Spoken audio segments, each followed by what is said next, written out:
In the bustling little town of Acorn Grove, nestled between the comforting hum of traffic and the whispering of trees, lived a squirrel named Squeaky. But Squeaky didn't think he was just Squeaky.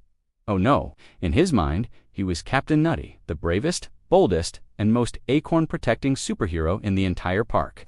Every morning, Captain Nutty would tie a bright red autumn leaf around his neck as a cape and perch on the highest branch of the old oak tree. His lookout lair, "Fear not, citizens of the grove." He'd squeak, his voice much smaller than his heroic intentions. "Captain Nutty is on watch. No rogue dog shall sniff, no greedy pigeon shall pilfer. Not while I—" Whoa, he'd often nearly topple off his branch, his leaf cape fluttering dramatically. His biggest nemesis was a fluffy ginger cat named Marmalade, who lived in the house bordering the park. Marmalade wasn't actually a villain. In fact, Marmalade had her own peculiar ambition. She wanted to be a world-class pastry chef. She called herself Chef Mittens. One sunny afternoon, while Captain Nutty was patrolling, which mostly involved him dropping acorns on unsuspecting robins, and then apologizing profusely, Chef Mittens was having a culinary crisis. Her humans were out, and she'd seen them make a magnificent chocolate cake the day before. If they can do it, so can Chef Mittens, she meowed to herself, leaping onto the kitchen counter with surprising grace for a cat attempting baking. She'd assembled her ingredients, a bag of flour, a carton of eggs, and a bowl of what she thought was sugar, but was actually salt. For chocolate, she'd found a muddy brown crayon. "Perfecto," she purred, attempting to whisk the flour with her paw. A giant cloud of white powder poofed into the air, covering her from nose to tail. She looked like a furry ghost. Meanwhile, Captain Nutty, from his lookout lair, spotted the commotion. Aha! A powdery explosion at the human dwelling. Could it be the work of the dreaded Dust Bunny Brigade attempting to infiltrate Chef Mittens' secret lair? This is a job for Captain Nutty? With a mighty leap, he scurried down the tree, across the fence, and through the slightly open kitchen window, his leaf cape snagging on the latch. He landed right in the middle of Chef Mittens' floury disaster.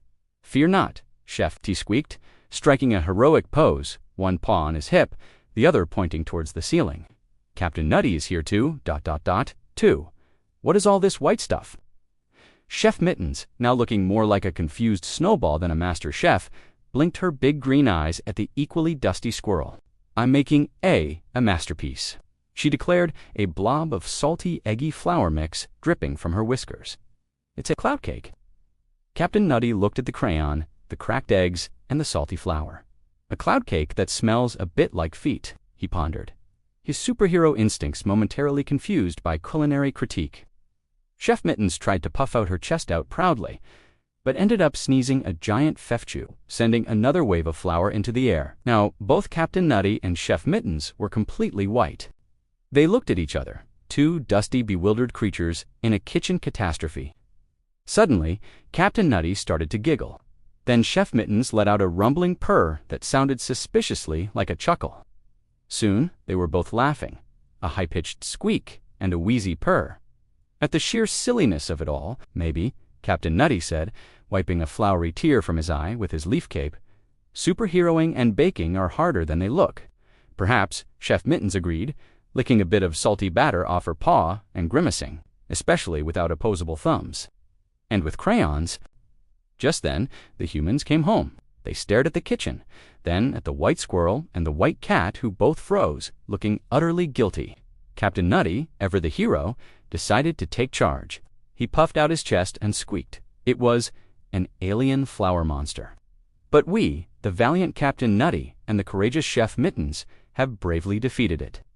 The humans just sighed, reached for the dustpan, and tried very hard not to laugh too loudly. From that day on, Captain Nutty was a little less focused on non-existent villains and a little more interested in what Chef Mittens was cooking. And Chef Mittens decided that maybe, just maybe, taste-testing human-made treats was a better culinary path for a cat.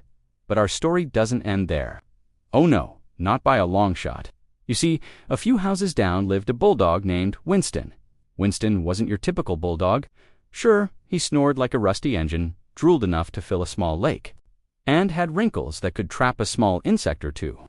But Winston had dreams, big dreams. He wanted to be a fashion designer. Not dog sweaters, oh no.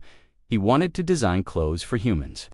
Winston felt that his extensive experience in sniffing mailboxes digging enormous holes in the park and sleeping in sun puddles gave him a unique perspective on human fashion needs. He yearned to create a line of clothing that would revolutionize how humans walked their dogs. Unfortunately, Winston's creative genius wasn't matched by his sewing skills. In fact, he couldn't sew at all. He'd tried once with disastrous results.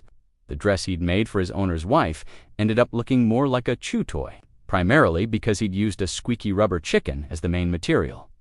So Winston did the next best thing. He started a fashion blog. He called it Winston's Walkwear Wonders.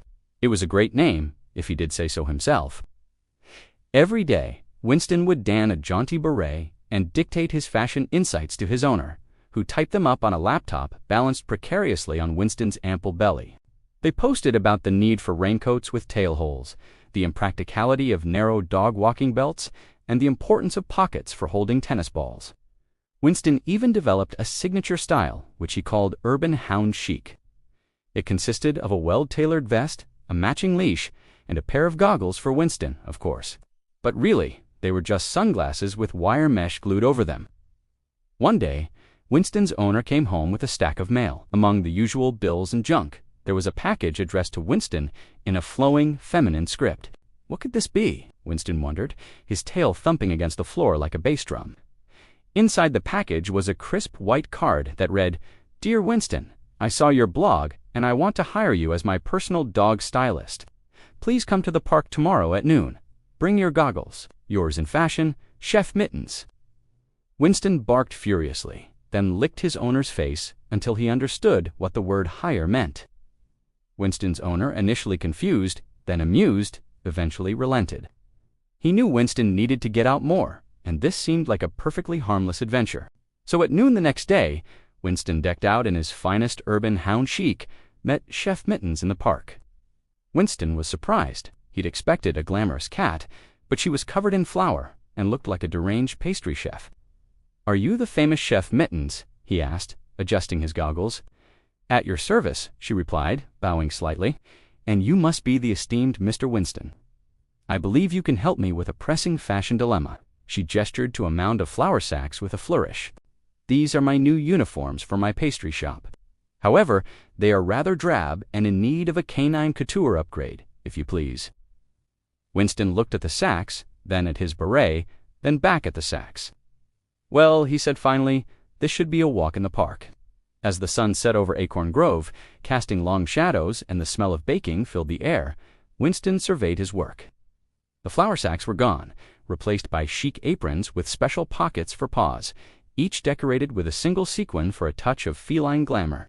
Chef Mittens was ecstatic. "Oh, Mr. Winston," she purred, her eyes shining. "You've outdone yourself. These are magnifique." Winston blushed, or at least he turned a slightly deeper shade of pink. He was pleased with himself, but he knew his true dream was to design for humans. Still, helping out a friend was important too. As they walked back from the pastry shop, Winston spotted a bush and did something uncharacteristically graceful for such a large dog. He stopped, squatted, and peed there, he said afterward, standing up and shaking his rear end. "That's for the hydrangea bushes. They deserve it." Chef Mittens nodded wisely. "Indeed, Winston. Indeed, every great fashionista knows the importance of accessorizing." So from that day on, Winston became the unofficial dog stylist of Acorn Grove, much to the amusement and occasional confusion of the townspeople.